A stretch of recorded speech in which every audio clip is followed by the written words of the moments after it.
तो स्वागत है तुम लोग का मुल्तान क्लासेस के चैनल के ऊपर। तो आज हम लोग टॉम का सेकेंड लेक्चर देखने वाले, जिसके अंदर हम लोग देखेंगे क्लासिफिकेशन और प्रिज्मेटिक पेयर वगैरह क्या रहते हैं। और दूसरी बात तो उसके अंदर जो डिफरेंशिएशन जो क्लासिफिकेशन है बड़ा, वो सब डीप में पढ़ेंगे। मैकेनिज्म मशीन्स क्या है आज की लेक्चर में हम देखेंगे। तो स्टार्ट करते हैं इस वीडियो को। सबसे पहले आज हम देखेंगे classification according to relative motion. Relative motion जिसके अंदर हम लोग देखेंगे सबसे पहले स्लाइडिंग पेयर।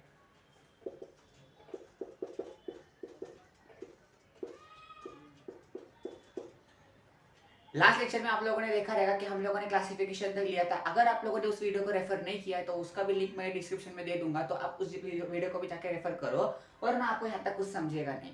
टॉम का अभी जो स्लाइडिंग पेयर है, स्लाइडिंग पेयर है क्या? जब दो लिंक कनेक्ट होते हैं, इंटरकनेक्टेड रहते हैं, तो उसके अंदर एक लिंक उसको कंस्ट्रेन करता है स्लाइड करने के लिए दूसरे लिंक के ऊपर, तो उसको बोलते हैं स्लाइडिंग पेयर। अगर स्लाइडिंग पेयर का अगर एग्जांपल देखें तो सबसे पहले अगर इसका एग्जांपल आता है पिस्टन, जो आईसी इंजन में या बड़े बड़े इंजन में लगता है, तो उसका जो एग्जांपल है अंदर, तो वो उसके अंदर जो है सरफेस कांटेक्ट होता है। तो इसका सबसे पहला एग्जांपल है पिस्टन स्लाइडिंग पेयर का। अब देखते हैं टर्निंग पेयर।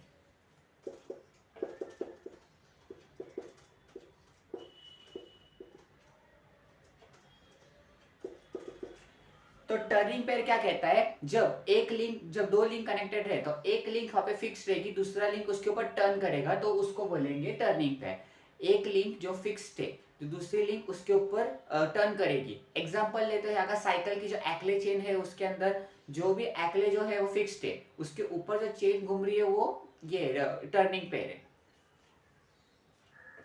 थर्ड पेयर आता है स्क्रू पेयर। स्क्रू पेयर के अंदर हम लोग देखेंगे कि जो दो लिंक जो कनेक्टेड है, तो एक लिंक क्या करेगा, डिफाइनेट इंटरवल्स के अंदर टर्न करेगा। किसके अंदर? एक फिक्स लिंक के अंदर। जब दो लिंक कनेक्टेड है, एक लिंक जो फिक्स रहेंगे उसको डिफाइनेट इंटरवल्स रहेंगे। डिफाइनेट इंटरवल मतलब क्या रहेगा? बड़े बड़े अलग अलग थ्रेड्स रहेंगे, तो उसके अंदर वो रिवॉल्यूट करेगा। अगर इसका एक एग्जांपल है तो इसके पेयर के अंदर ही समझता है कि स्क्रू पेयर। स्क्रू पेरी मतलब क्या है कि उसके अंदर नट, स्क्रू और बोल्ट का काम रहेगा। तो इसका एग्जांपल भी उसी के ऊपर है कि नट, बोल्ट और स्क्रू, इन तीनों के ऊपर ही इसका एग्जांपल डिपेंड करता है, जहां पे अलग अलग इंटरवल्स के ऊपर दो लिंक के, एक लिंक फिक्स रहेगी जिसको इंटरवल्स रहेंगे, और दूसरी लिंक उसके ऊपर फिक्स करके रोटेट करेगी। फोर्थ लिंक हमारी आती है, फोर्थ पेयर हमारा आता है रोलिंग पेयर। रोलिंग पेयर क्या है? एकदम सिंपल है कि जब दो लिंक कनेक्टेड रहते हैं तो एक लिंक रोल करता है दूसरे लिंक के ऊपर। यहाँ पे दोनों लिंक्स रोटेट हो गए। पहले अगर हम टर्निंग की बात करें तो उसके अंदर कैसा था कि एक लिंक फिक्स्ड थी, दूसरी लिंक रोटेट कर रही थी। बट यहाँ पे सीन अलग है कि रोलिंग पेयर के अंदर दोनों लिंक फिक्स, दोनों जो भी पेयर या लिंक रहेंगे, एलिमेंट्स रहेंगे, वो दोनों रोटेट करेंगे। तो इसका अगर एग्जाम्पल ले तो रोलिंग पेयर का एग्जाम्पल है कि चेन और पुली, पुली या तो बेल्ट।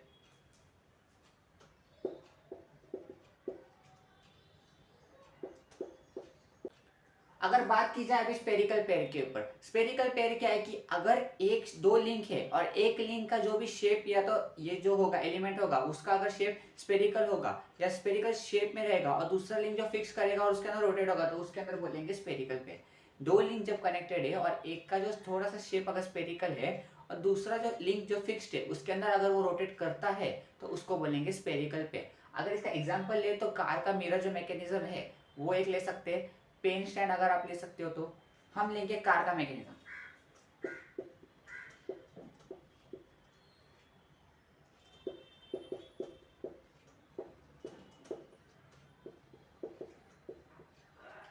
कार का जो मिरर मैकेनिज्म है तो वो स्फेरिकल पेयर का एक एग्जांपल है। तो ऐसे ये classification according to relative motion थे। अभी हम देखेंगे classification according to nature of contact. Classification of according to the nature of contact में सबसे पहले आता है लोअर पेयर और हायर पेयर। लोअर पेयर है क्या? जब दो एलिमेंट्स या तो लिंक के बीच में अगर सरफेस कांटेक्ट है तो उसको बोला जाएगा लोअर पेयर। लोअर पेयर के अंदर क्या है कि सरफेस कांटेक्ट होता है दोनों एलिमेंट्स या तो दोनों लिंक के बीच में, तो वो अंदर फ्रिक्शन अगर रेसिप्रोकेट करेगा। तो अगर इसका एग्जांपल है तो सबसे पहले फर्स्ट वाला स्लाइडिंग पेयर का जो एग्जांपल है पिस्टन और आईसी इंजन का, सिलेंडर का, तो वही एग्जांपल यहाँ पे एप्लीकेबल है। और बुक में भी आप लोग जो जो दिए एग्जांपल उसके अकॉर्डिंग आप जा सकते हो।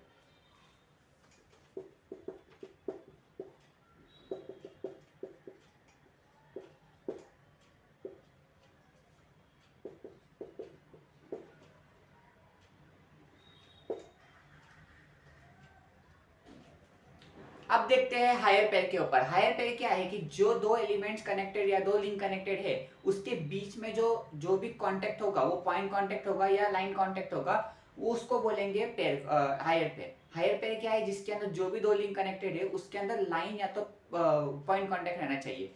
जैसे कि कैम प्रोफाइल, कैम प्रोफाइल के अंदर हम अगर देखते हैं रोलर, जो कैम प्रोफाइल होता है रोलर फॉलोवर, तो उसके अंदर जो भी कैंप और फॉलोअर के बीच में जो भी ये होगा कांटेक्ट, वो पॉइंट या तो लाइन कांटेक्ट होगा। तो यहाँ पे हम क्या ये लेंगे कैम प्रोफाइल, या तो हम गियर बॉक्स भी ले सकते हो जिसके अंदर गियर के ट्रांसमिशन होते हैं, या गियर बॉक्स के अंदर।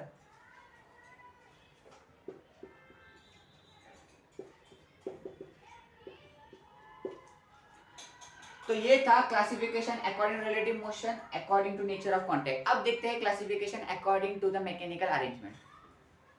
अब यहाँ पे आते हैं दो पेयर, जिसके अंदर मैकेनिकल अरेंजमेंट के अंदर दो पेयर आते हैं क्लासिफिकेशन के अंदर।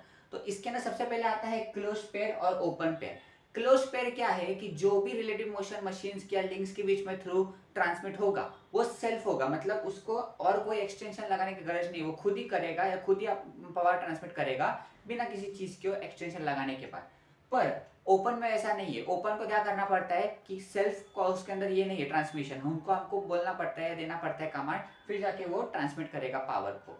अगर ऊपर वाले का अगर एग्जांपल लिया जाए तो लोअर पेयर के अंदर जो भी जितने भी है उसके अंदर समझो स्लाइडिंग पेयर हुआ, हेलिकल पेयर हुआ, स्क्रू पेयर हुआ, तो वो जो भी पेयर्स है वो एग्जांपल किसके हैं, क्लोज पेयर के अंदर। और अगर ओपन पेयर की अगर बात करें तो ओपन पेयर के अंदर आप कैम प्रोफाइल भी रख सकते हो, जिसके अंदर रोलर फॉलोवर आप रख सकते हो, जिसके अंदर वो है ओपन पेयर के अंदर क्लासिफिकेशन का एग्जांपल है।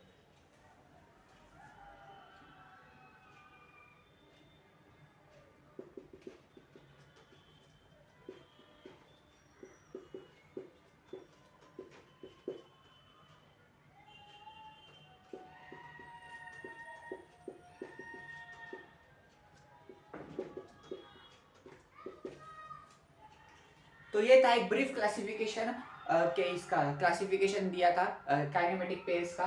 तो यहाँ पे काइनेमेटिक पेयर के बाद आगे देखते हैं मोशंस क्या है। तो कंप्लीटली कंस्ट्रेंट, इनकम्प्लीटली कंस्ट्रेंट, जो अभी पहले लेक्चर में हम लोगों ने बात किया था, वो ऊपर के जो पहले जो हम लोगों ने बात की थी उस लेक्चर के अंदर कि क्या थे ये 2-3 वेरिएबल्स। तो मैंने बोला था कि आपको अभी कुछ गरज नहीं है, पर अभी हमको सीखना पड़ेगा कि कंस्ट्रेंट मोशंस के अंदर टाइप क्या है। कंस्ट्रेंट मोशन के अंदर 3 टाइप से usually, completely constraint, incompletely constraint और सक्सेसफुली कंस्ट्रेंट। कंप्लीटली कंस्ट्रेंट क्या बोलता है कि अगर एक जो जो रिलेटिव मोशन है, रिलेटिव मोशन जो भी ट्रांसमिट हो रहा है वो अगर एक ही डायरेक्शन में है, इनफाइनाइट डायरेक्शन में नहीं है, कंप्लीटली मोशन के अंदर, कंप्लीटली मोशन के अंदर जो भी रिलेटिव मोशन ट्रांसफर होगा वो एक ही डायरेक्शन के अंदर होगा, दो डायरेक्शन के अंदर होगा नहीं। जैसे कि उन्होंने एक एग्जांपल दिया था कि फिक्स ब्लॉक का, फिक्स ब्लॉक के अंदर अगर एक स्क्वायर कलर का स्क्वायर शेप का अगर रॉड आपने बीच में से ट्रैवल करा है वो इजीली ट्रांसफर हो जाएगा, पर वो फिक्स ब्लॉक के अंदर जो ये जो स्क्वायर ब्लॉक है उसको रोटेट करना इम्पॉसिबल है। यहाँ पे सिर्फ एक ही डायरेक्शन के अंदर वर्क हो रहा है। रिलेटिव मोशन जो भी ट्रांसमिट होगा एक ही डायरेक्शन के होगा, तो उसको बोलेंगे कंप्लीटली मोशन, कंप्लीटली मोशन। फिर इनकम्प्लीटली मोशन क्या बोलता है कि अगर एक ब्लॉक है, ब्लॉक के अंदर अगर हम लोग सर्कल रॉड, जो सर्कुलर रॉड जो है वो अगर उसको रोटेट करने लगा तो वो इजीली रोटेट होगा, जहाँ पे इनकम्प्लीटली के अंदर दो मोशंस के अंदर ट्रांसमिट होगा। रिलेटिव मोशन जो भी होगा वो दो डायरेक्शन के अंदर ट्रांसमिट होगा, वो रोटेट भी करेगा और वो इजीली पास आउट भी हो जाएगा उस बॉक्स के अंदर से। कंप्लीटली के अंदर कैसे था कि एक ही बार वो ट्रांसमिट हो सक रहा था रिलेटिव मोशन, पर यहाँ पे दो डायरेक्शन में वो ट्रांसमिट कर सक रहा है। थर्ड में सक्सेसफुली कंस्ट्रेंट के अंदर क्या है कि वो कंप्लीटली कंस्ट्रेंट होता नहीं है, बट बाय फोर्सली उसको कंस्ट्रेंट करते हैं इस रिलेटिव मोशन के अंदर या इस टाइप के अंदर। तो इस मोशन के अंदर डायरेक्शन जो भी जिसके अंदर भी वो फ्लो करेगा रिलेटिव मोशन, वो कंप्लीटली कंस्ट्रेंट होगा नहीं, बट बायफुली फोर्सली उसको कंस्ट्रेंट करेंगे। इसके अंदर अगर एग्जांपल ले तो फुटस्टेप बेयरिंग एक बहुत बड़ा एग्जांपल है, और बाकी जो आप ले। तो अभी हम देखेंगे काइनेमेटिक चेंज है क्या। काइनेमेटिक चेंज क्या है कि एक कॉम्बिनेशन है काइनेमेटिक पेयर्स का, जिसके अंदर दो लिंक अगर कनेक्टेड है तो दो लिंक के अंडर कनेक्टेड में जो रिलेटिव मोशन के बीच में जो ट्रांसफर हो रहा है तो वो किस तरह हो रहा है, कंप्लीटली और सक्सेसफुली कंस्ट्रेंट, जो हमने अभी पहले ही देखा था मोशंस के अंदर, कंस्ट्रेंट मोशंस के अंदर।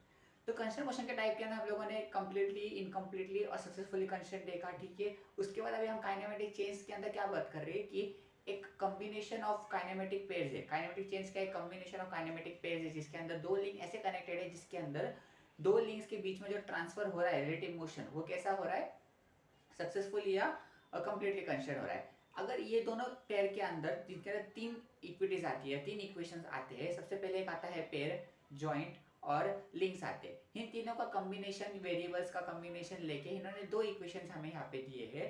L is equal to 2p-4, ठीक है, ये पहला इक्वेशन है। सेकेंड इक्वेशन आता है J is equal to 3/2 L-4। ये दो इक्वेशन पे हम लोगों को खेलना है इस पूरे इक्वेशन में। और ये दो इक्वेशन वापर के या यूज करके हम लोग ये दिखा सकते हैं कि left hand side right hand side equal है क्या, उसके अंदर कौन सा मोशन है, कंस्टेंट मोशन के टाइप्स कौन से है उसके अंदर।